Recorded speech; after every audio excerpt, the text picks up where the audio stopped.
I didn't ask this one. How disruptive is it to your offense when you lose quarterback unexpectedly like you have? That's part of football. I mean, that's why we try to get our team as deep as possible. The game of football is violent, so injuries can happen. So we can't just rely on one player to make it work for us. And fortunately for us, there's a lot of guys I think can play, and we wanted depth. And so I think quarterback in every position, we feel good about our depth there. I mean, Keanu's not the first Utah player to transfer to BYU. He won't be the last. How do you help a guy like that who just has had to deal with this incessantly compared to maybe some other players? Yeah, I mean, if anyone knows Keanu, there's a high level of respect and love that he has for the University of Utah. I mean, it helped him get to where he is at now, and I think that I can understand that. I feel the same way, and so I don't know exactly what's being said or what's out there, but I know that Keanu loves Utah, and I know that he appreciates them. I know that his family feels the same way. I hope people can understand where he's coming from and why he made the decision that he did. It's not a popular one for a lot of people to understand, but I feel like he's feeling really comfortable with us. I mean, he's already established himself as a leader for our program. That's why we brought him here to the media day, and this is I think it's a great setting for him where he can really thrive and kind of talk his way and explain his story a little bit. But at the same time, I think what do you want him to say? Like, this guy's a great player, and he has a lot of appreciation and respect for where the school that he came from, who happens to be our rival. I have the same respect and love for them too. So, but there's a fine line between humility and confidence, and I think sometimes people can take things out of context. But if you know his heart, you know where he's at. I think everybody can understand that. So I hope people just kind of ease up a little bit and try to put yourself in his position. And and a lot of people will say, yeah, he did that to himself. Yeah, but there's a reason for it, and I think he feels comfortable with that. So, this is my job in recruiting is I want to get it right the first time. A lot of guys that we have coming back to us in the portal are guys that we recruited before, and for one way or another they didn't choose BYU at that time. I'm hoping that we can get that done, and so that we don't have to go to the transfer portal as much. But the fact that we have the transfer portal and that we have a culture where players are attracted to and want to be part of this team and part of this program, that's a good sign. So I think we have to look into it, but I don't want to make a living out of it personally. I like to see guys get their schoolwork done. This is still an amateur sport, and I like to see them gain their degree, which is what it's all about still. Kalani, with all those changes, how do you as a coach, how different is it to try to build team chemistry when there's so much coming and going and money's involved now and there's so many different, things happening? Yeah, I think the goal for me is to focus on the culture, focus on what I can control. I think if you're focused on money, then that's what the culture will become about. These young men just have an opportunity with RevShare now and with NIL to make money. And so their education just becomes a little fast forwarded. Back when I was younger, we didn't know anything about taxes until you learn the hard way, which is you get your W-2 check and you're like, wait, what happened here? Well, congratulations. That's a welcome into life, right? These guys now have to understand what a W-2 is, but also what a 1099 is, what tax breaks are, and things like that. But they should also learn it's our job to teach them investment funds and think about retirement. Can you guys imagine if we started thinking about a retirement at 18 years old and planning for it? That's a pretty cool thing. And so I think there's some really cool things that happen from RevShare and NIL. But when it gets down to it, we still play a game of football. And they're still amateurs, and they still need to go to class and get a degree, and they still need to develop in a lot of different ways, physically, mentally, spiritually, and get a degree. That's what it still comes down to. They're still young men, so my job is just a little bit more teaching and probably different subjects that I didn't think I'd have to hit on, 5 years ago. Well, with players coming in and out, is there something you do differently now than maybe you used to? As far as trying to build that chemistry, any different? I think attrition is just normal. I mean, I can say that our team likes hanging out together and being around each other. I know I see a lot of our local media here. We play golf quite a bit. Our team plays golf, and I actually think it's a really good thing. I'd encourage more teams to play golf together. They're not really good at it, just so you guys know. But tell me, if those of you that play golf, you put the phones down and you actually swing and you drive a cart together and you get to spend time hours together. And so you really have to like the person to do that and to do it over and over and over again. And then comes this connection, camaraderie, brotherhood, a love that you share with each other. So in the past, you've done that in the weight room and you've survived the punishing runs and the workouts, and that kind of binds you together. But you have to find other ways to bring these guys together, because I think it's going to manifest itself on the field too. So, but a lot of people don't want it to be about that. They want to focus on other things. That's great. For me, as a head coach, that's what I'm going to keep focused on. What's your assessment of Trayson Bourget, and how has he grown since he's gotten to BYU? Yeah, Trayson Bourget's been in our program for quite a long time now, and seeing his talent and seeing him physically get better and get stronger. But all those quarterbacks have something in common. They can all throw the ball. So that's the one prerequisite that we have, is that you have to be able to throw the ball. How you do it and your skill set is going to be unique to what you do. Luckily, we have an offensive staff that's been put together and an offensive coordinator and play caller that's been there for a long time. And we've been through quarterback battles before. So this isn't like a brand new thing. We've seen quarterback battles and compete. I mean, this time last year, it was between Gary Bohannon and Jake Retzloff. And so we've been through that before. We've had quarterback battles when Zach Wilson won the spot, Jaron Hall, Jake Retzloff. So this isn't new to us.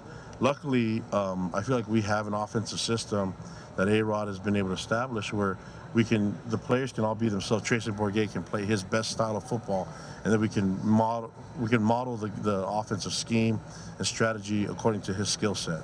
We can do that with McKay Hillstead. We can do that with Bear Bachmeyer. We can do all that, and we've done that before. So I feel really confident with that. I feel confident with what we're doing defensively and special teams. We're able to retain our entire coaching staff, which I don't think a lot of people are talking enough about.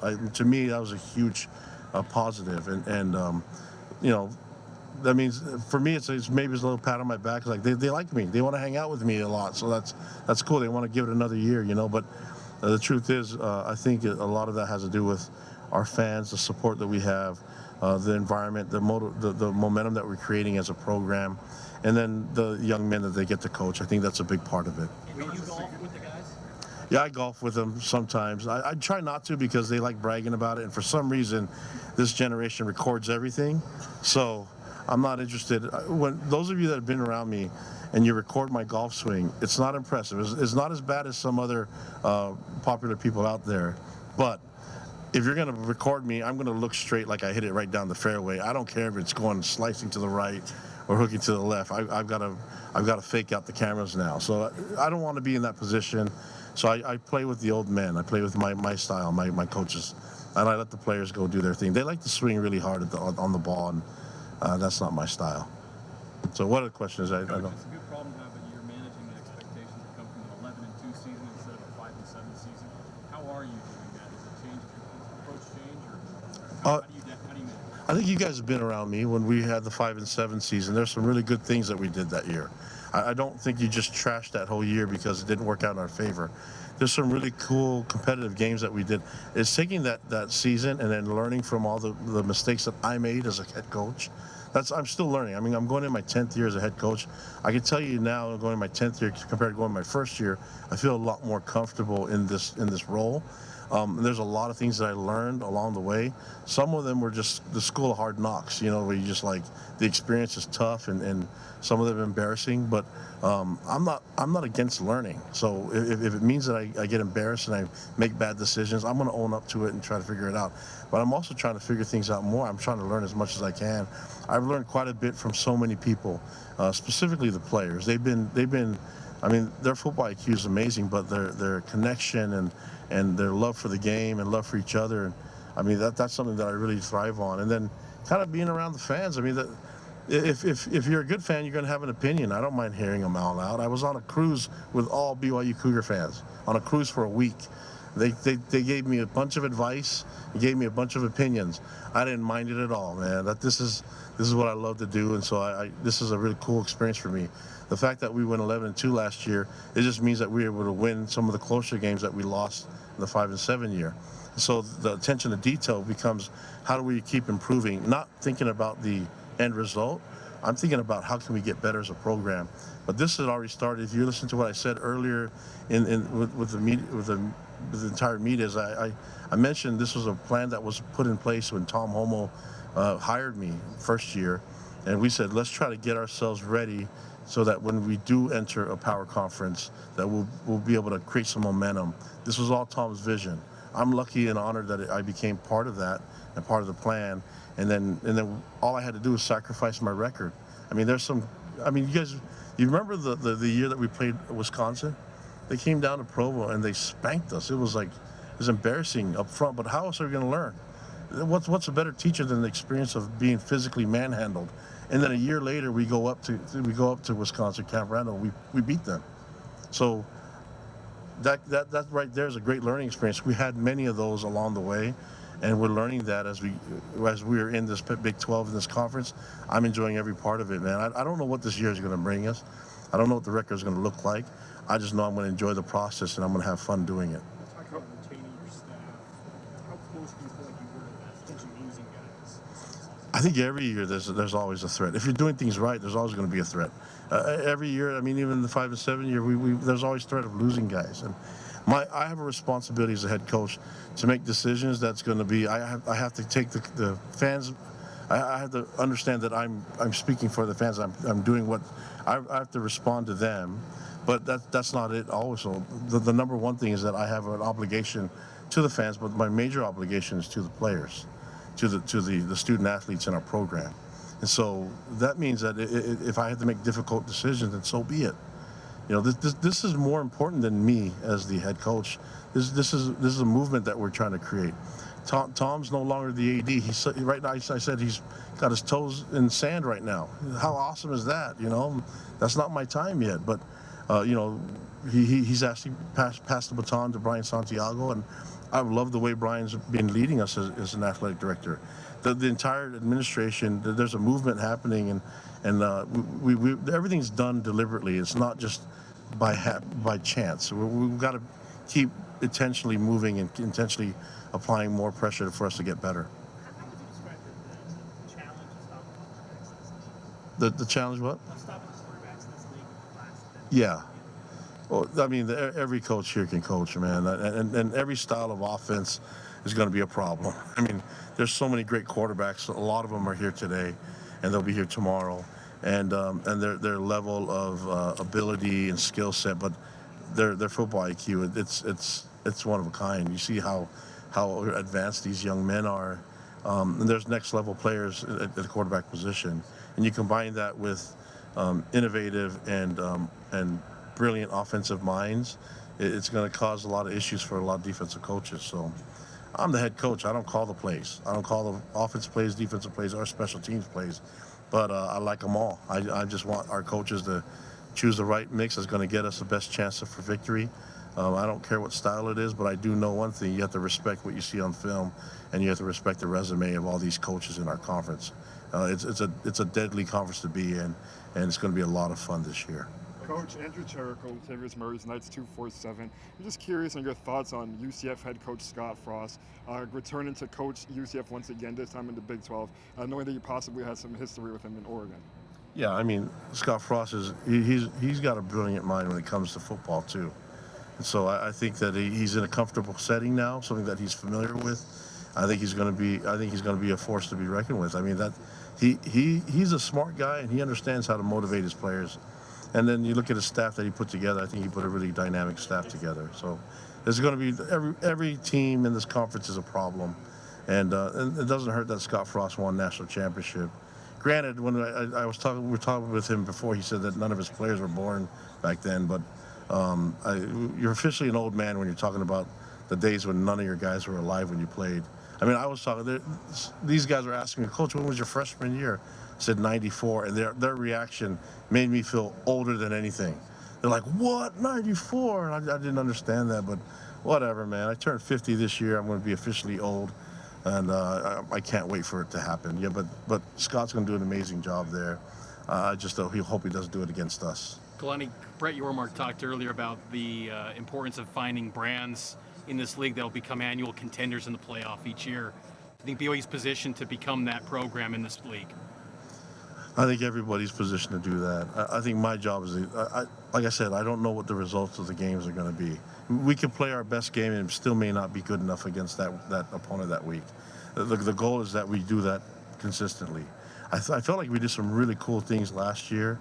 I don't think we played at our best consistently enough, and that's my job. That falls on me. That's what I'm focused on. The unfortunate part is that every coach that's here and that's going to be here tomorrow is thinking the same thing. So that's what makes this whole thing fun, man. It's going to be exciting, I'm sure, for you guys to follow and to cover. And like I said before, they're all competitive guys, and that's why I like talking to them and I like being their friends, because they think the way I do, which is like settle everything on the field.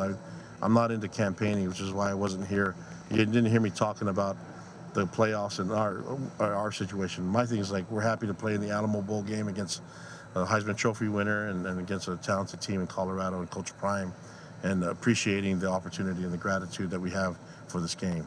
I don't campaign for things. I just want to be on the field, and let's get the best guys on the field. Do you feel the preseason poll last year hurt you guys? Yormark felt it hurt Arizona State.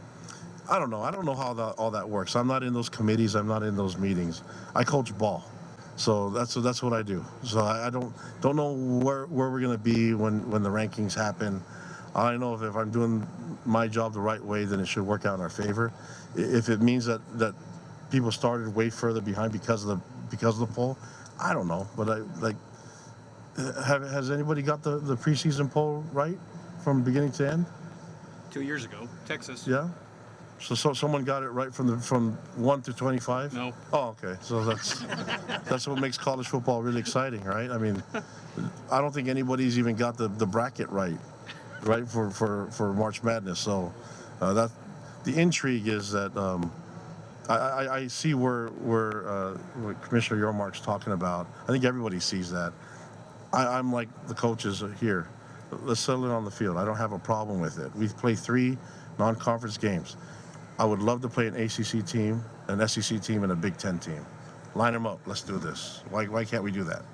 Coach, how did you get a BMX rider from high school receiver to become one of the best linebackers? That's kind of how it works, right? You just kind of like, well, Jack. That's pretty cool that you can be a BMX rider, and I've always thought that was something that I would love to have done back in the day.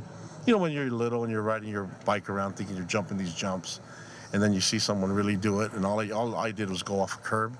That guy's he doesn't fear anything, and so when you put yourself and your body through all the risks that he does with a bicycle, I think being out here and chasing down the quarterback, it makes it a lot easier on him. But his motor that he's able to rely on, I mean, his explosiveness, that's something that I think Jay Hill's done a great job of utilizing his skill set. And then looking at Isaiah, I mean, Glasgow, when he was a receiver, it's hard telling a receiver in high school that you're going to play linebacker someday. So you start by telling him he's a safety, and you just kind of like give him an idea of what we knew there was going to be something special about him, the intensity that he played the game, and then how he was. I don't know if he was utilized enough with his skills and with his advantages, but the fact that he can run how he runs and he's extremely physical, that's hard to put together. Luckily, Jay and I have had experience in seeing those guys and projecting guys in that position and projecting them to the line of scrimmage or into the front 7. You've seen.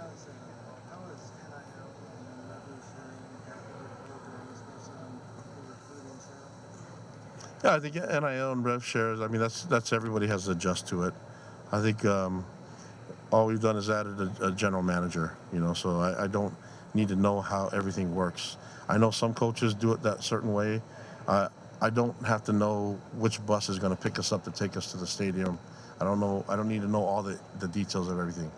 What I do like is you tell me what you think we can get done, and I like the ideas, and away we go. Same thing with the offensive coordinator, defense coordinator, special teams. I don't call every play, but I've never seen a trick play I don't like, and I don't mind fakes on 4th down, and I don't mind being creative on defense with blitz packages. So test me, try me out. So I asked our general manager and our support staff to be creative and try to find ways to give us an advantage, and that's their department, that's their expertise. I want to delegate and trust my staff to do their job. Speaking of the play calling, Just talking with Scott Frost about being back in the Big 12, what's one piece of advice that you would give him about today's Big 12? Oh, he already knows ball. I mean, you can see it on film. I think a lot of people will say just be ready for the physical play, but Scott understands that. He knows that. I mean, look, you see how big he is and his style of play. That guy is an amazing quarterback and was really physical. So he understands the game better than a lot of people think. in what areas have you seen Aaron Roderick evolve as a play caller running your offense? Yeah, I think we've all kind of evolved. We're all older now, so we're getting there, you know, and we've kind of put in some time, had some experiences, and I think that, like I mentioned before, he's able to create so many different styles of offense. We played under an air raid system, so he was able to do so many different things as an offensive play caller and offensive coordinator that I think it's going to fit any type of quarterback that can come our way. So, but that doesn't happen just right away. I think that takes time and takes some experience. Are there play calls in the playbook that you and Roderick ran as players back when you were playing for Lovetto? Still in that playbook? Oh yeah, there's a lot of if you're watching our system, you can probably see it and go like, yeah, I understand that concept. It's a lot of the stuff that Norm Chow and you know that Lavelle had back in the day, and that, I mean, it's just football, so nobody here is creating anything. Even the RPOs and the triple option stuff was done already. That's just doing it from shotgun. But now everybody takes the snap from in a gun's position. We're old enough that we remember when everybody was under center. So now it's like it's flipped. So I don't know if we're gonna be old enough where the game flips again, but maybe that will be whoever has the creativity to change it again. Everyone will be ready for it, but I think the difficulty is making sure that you have to defend all these different styles of offense, and I think it seems like all the rules keep trying to benefit the offense more, which I don't mind. Whatever, it works out. You touched on this a little bit, but an elite with so many quality quarterbacks and established quarterbacks, do you feel like you guys kind of need to maybe catch up with some lost time, being that you're now in a position where you can have questions for that position when you're training camp? I think that everybody has to go through different phases. I'm not sure we have to play catch up on anything. It's the conversation will be who deserves to play. That's in every position. There's competition. We just happen to be in a position where we have to choose a quarterback that's going to be ready to roll. How good or how confident, I guess, do you feel about McKay or Tyson, or I don't know if you have a chance to look at Yeah, if they're in our program, I have confidence that they should be able to handle it. I mean, why bring them onto your team if you don't think they can play? So yeah, my goal though is to create a system where we can see who earns the spot, and I only know one way: I play the best. So if you want to know how I play favorites, whoever's the best will play and will start for us. That's at every position. And if you're a starter, then you better be ready for the guy behind you that's going to be hungry to take your spot. And then not only that, you have to be nice to him and you have to love him and be a mentor to him, and then try to fight him off taking your spot. It's a pretty cool dynamic. Coach, how big of a breakout do you think is possible for L.J. Martin, and do you think Doak Walker and Heisman those are reachable? I just want LJ to play good, effective football from the beginning. I'm not worried about personal accolades. I think if we do things right, stuff will happen for him. But and I think LJ will tell you the same, that if he just does all the little things right, good things can happen. But I'm not going to put any pressure on him to do that. The fact that he's here, you guys have been around him when he was a true freshman, and now he's here. He's a veteran. He's a junior. He's like, his freshman year, he didn't say 2 words, and now he's out here. It's cool because I'm listening to him, like, wow, he's finding his voice, and that's really cool. And so that's helping him personally, but I think the game of football is becoming he's become a lot easier now. He's in the same system, and I'm really looking forward to the fact that he's so big and he can run. That helps him out too. And then, we can't just think that he's going to be able to do it all by himself, but we have a core of running backs that we feel like can really help. Last couple questions. Culture that you've established, the living management culture, can that survive in this day and age of players receiving revenue sharing income earning potential. Can your culture thrive in that? Yeah, the culture of love and learn, it can work. It will work. I mean, what's the other culture that everybody's talking about? Pay for play, and that you purchase the best players. I mean, are the most expensive players the best producers out there in any sport? I mean, whoever signs the highest salary, are they those guys, or my focus, if the focus is on money, and that's your culture, then let's see if that works for you. I'm not going to coach that way. All rev share means that these guys get more money in their pockets than we did when we played, and that they have opportunities, and I'm happy for them. But more money doesn't mean that everything's going to be fixed. They have to receive the education. I mean, if you look at it, money causes a lot of issues and can be a huge distraction. What we want to do is eliminate that from entering into our culture. Obviously, people will talk about it. I don't want the focus to be on that. I want it to be like, if you play football, you get an opportunity to make more money than I did. And I want to be the old guy saying, oh, my check used to be $750 a month, and now you got all this stuff. But if you don't educate them on how to use their money and budget, like what do you need to live off of? These guys make a lot of money a month, and so teaching them about the future, things like that, education is going to allow them to learn, right? So my focus isn't on the money. It's creating longevity and creating an opportunity for you to think about your future and not living in the now. And then if you love ball, come to BYU. It's a place you can be focused on football completely. You can make sacrifices. You have a small window of time that you can play football and be all about ball. If not, then go somewhere else where you can party. But you don't love ball, like, you want to go party and have that experience, that's great. But I want guys that love ball and want to be in this culture. So it's finding the guys that want to be here for the right reasons. And sometimes that doesn't mean that we might have to tell some guys no, and this won't be the place. And I'm okay with that too. I want to coach the guys that want to be here and be here doing it our way. How rewarding is it to take a young man out of a tough situation that he might have growing up, family situation, maybe not a lot of money, see him go through, graduate, get a diploma, and see him change his family's situation? And do you have a couple examples that you can maybe think back of that you're pretty proud of? Not proud of, but There's a bunch. I could name hundreds, but I mean that's what it's all about. And I feel like the money is distracting them from actually receiving that education, and all the transferring that people are doing. When you transfer from one school to the next, you lose credits. They don't all transfer for you. So how many of these guys are really focused on getting their degree, and then creating a network for yourself where you can actually work in the community and have a profession other than football? Eventually, it's going to end. I mean, not all of us can be like Tom Brady and just decide when we want to retire. You know what I mean? But it's inevitable. The game of football will end for everyone, and it's usually when you don't want it to. Now, what plan do you have? So someone that's thinking only about money and what they get the here and now, this isn't going to be the right program for them.